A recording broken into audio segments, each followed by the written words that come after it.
Amis des alimentations en panne, bonjour.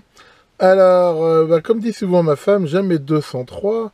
Je vous ai montré dernièrement la réparation de deux petites alimentations à découpage que mes voisins avaient trouvé en panne suite à une sorte de mini tornade qui avait fait des dégâts chez eux.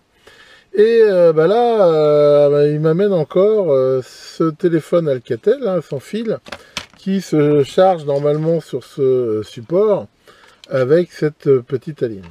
Alors d'après lui ça charge plus, alors voilà, je soupçonne quand même que ça vienne soit de l'alimentation, soit peut-être est-ce que le téléphone a été détruit. Voilà, on va découvrir ça ensemble. Alors si on regarde ce petit module, on voit que c'est noté 6 volts 150 milli, qu'ils insistent bien comme quoi il ne faut surtout pas en utiliser un autre à la place. Et alors, ce qu'il faut en effet se méfier souvent avec les chargeurs, c'est que des fois, on ne peut pas mettre une alimentation 6 volts plus puissante, parce qu'ils ont calculé des fois, en gros, la limitation de courant pour que ça charge normalement. Enfin, à la limite, voilà, j'ai pas tellement d'infos là-dessus. Alors, ce que je ne sais pas non plus, c'est est-ce qu'il y a dans ce support autre chose qu'un simple connecteur? Et tout est dans la lime là, est-ce qu'il y a de l'électronique dedans? Comme ça, vu le poids, vu la gueule du truc, je serais tenté de dire que non. Ce que je vais faire là, c'est que je vais brancher donc le module sur cette prise, toujours en série avec ce système que je vous ai déjà montré, qui va même mettre une ampoule en série, ce qui fait qu'en cas de court-circuit ou autre, ça va pas faire de bêtises, bien que là, il y a peu de chances que ça soit en court-circuit, parce que ça le serait sans doute chez lui. Et on va mettre aussi un multimètre et regarder s'il sort quelque chose quand on le met en route. Première étape. Là, je vais reprendre mon petit Mustool là. Autant en oscilloscope, comme je vous avais montré, ce truc-là est pas hyper terrible. Autant je le trouve plutôt bien en tant que multimètre, parce que j'aime bien l'affichage. Donc on va se mettre en mode voltmètre continu. Voilà, donc là il affiche 0, c'est assez normal. Et donc quand je mets en route, et on voit que en effet il n'y a absolument aucune tension, qu'on le mette en route ou pas. Donc ça quand même confirme le fait qu'à mon avis ce truc là, ce qui est assez logique, a pris la bourre, et donc il va falloir l'ouvrir pour voir si on peut faire une opération ou une autopsie. Alors encore une fois, bien sûr, merci les fabricants, c'est absolument pas réparable, c'est manifestement par le haut que ça se passe.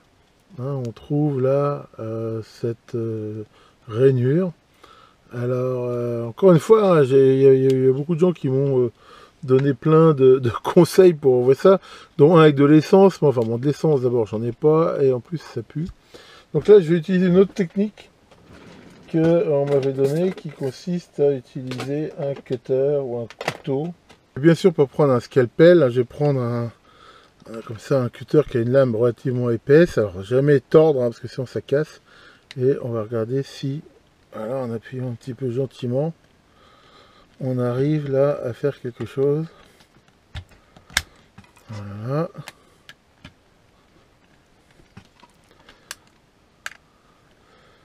Si ça marche pas, je reprendrai mon système là avec mon coin avec l'étau.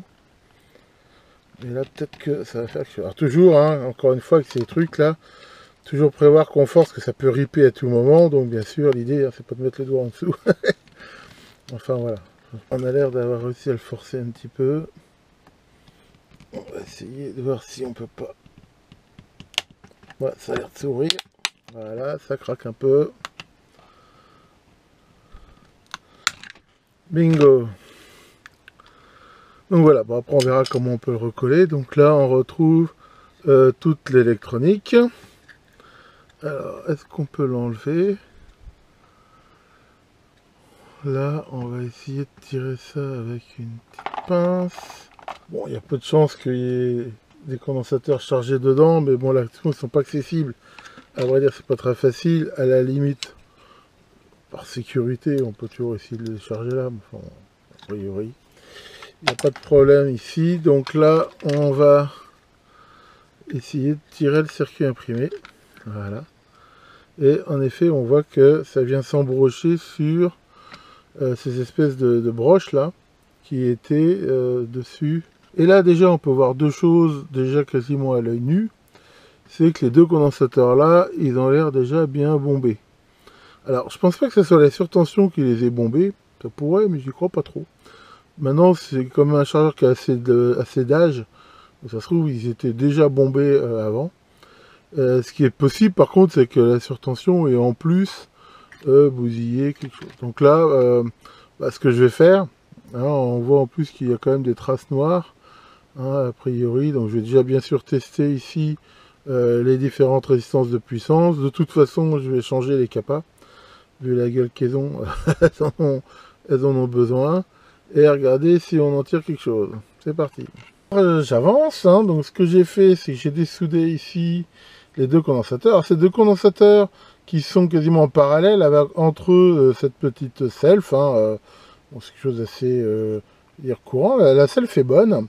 Donc en effet la résistance là de 10 ohms, résistance fusible, on voit qu'elle a tout à fait fait son œuvre. Et d'ailleurs on voit que voilà, je sais pas si on voit bien la mise au point, mais elle a encore une fois elle s'est suicidée pour la bonne cause. Et alors là par contre, hein, c'est ce que je disais l'autre fois, c'est ce que je vais faire. On voit là ces traces noires, et donc ça faut toujours bien les nettoyer. Donc je vais déjà aussi, alors je ne l'ai pas fait encore, mais je vais tester les diodes. Bon, je pense pas qu'elles aient morflé, mais bien sûr je vais les tester. Et sinon, donc j'ai dessoudé les deux condensateurs qu'on peut voir comme ça étant tous les deux bombés. Et de toute façon, on peut voir avec ce testeur là, ils sont en effet pas bons. Voilà, on voit open circuit, low capacitance. Donc celui-là, il était mort.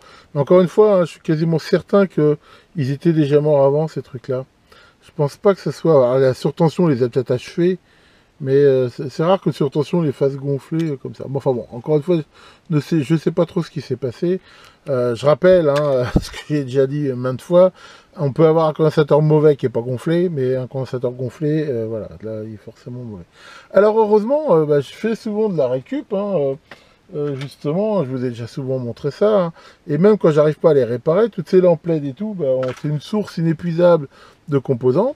Alors ça, c'est des 2,2 400 volts, j'en ai pas trouvé, mais par contre, ce que j'ai, c'est que j'ai un 4.7 là qui devrait faire quand même l'affaire, et un 3.3 qui devrait aussi aller. Il ne faut pas oublier que vu la tolérance de ces condensateurs là, généralement on a de la marche.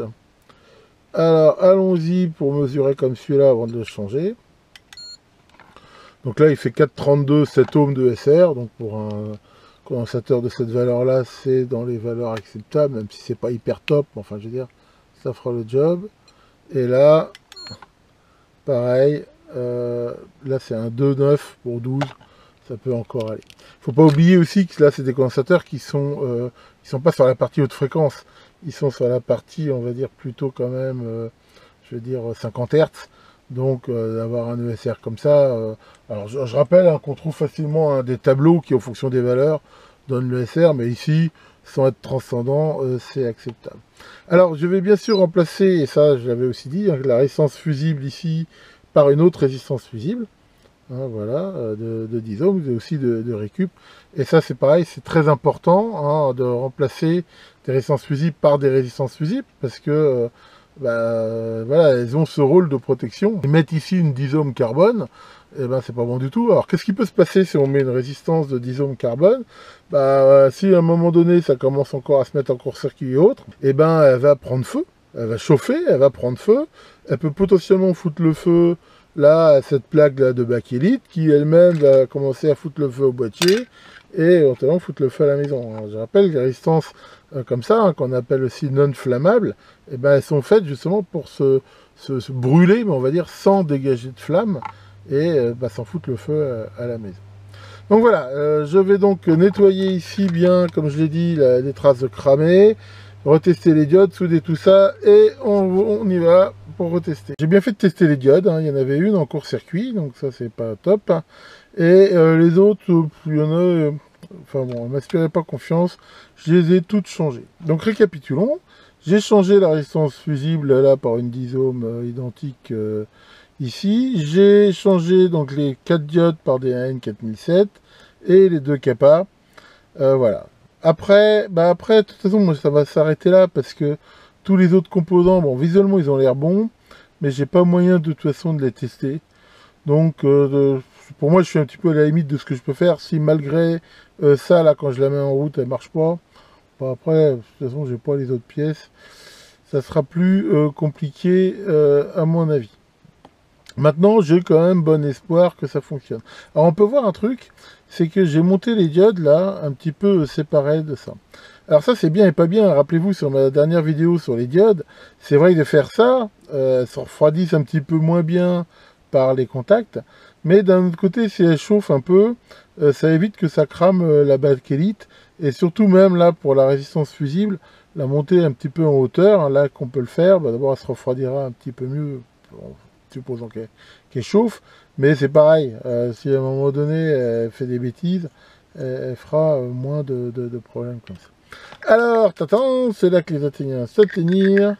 Nous allons remettre ce circuit. Eh ben, c'est le moment de vérité. Donc, j'ai réinstallé le système. J'ai mis le voltmètre sur la sortie. Et toujours avec mon ampoule ici en série. Donc, je vais appuyer sur le bouton. Donc là, qu'est-ce qui peut se passer? Bah, rien.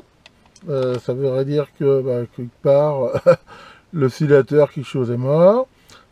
Soit, éventuellement, ça peut faire un gros sproof, hein, ce que j'ai déjà eu, avec un peu de fumée, et voire même allumer ici la lampe, mais heureusement, les protections qu'il y a, de toute façon, ça ne sera pas mortel.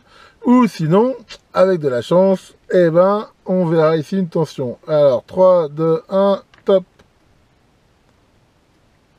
Et nous sommes dans le cas où il se passe rien. Bon, mon alim, elle est pas... Alors là, il se passe rien, mais c'est pas encore grave, parce que j'avais pas branché la ligne. Alors, on va la brancher encore. Que deuxième essai. Attention, 3, 2, 1, top. Alors, c'est pas bon du tout, parce que la lampe s'allume. Ce qui indique, manifestement, un court-circuit franc. Donc, comme on peut le voir. Alors, ça, c'est absolument pas une bonne idée. Ce qui est bizarre, c'est qu'on a un peu de tension là en sortie, mais vraiment que dalle. Alors, alors pas glop, pas glop.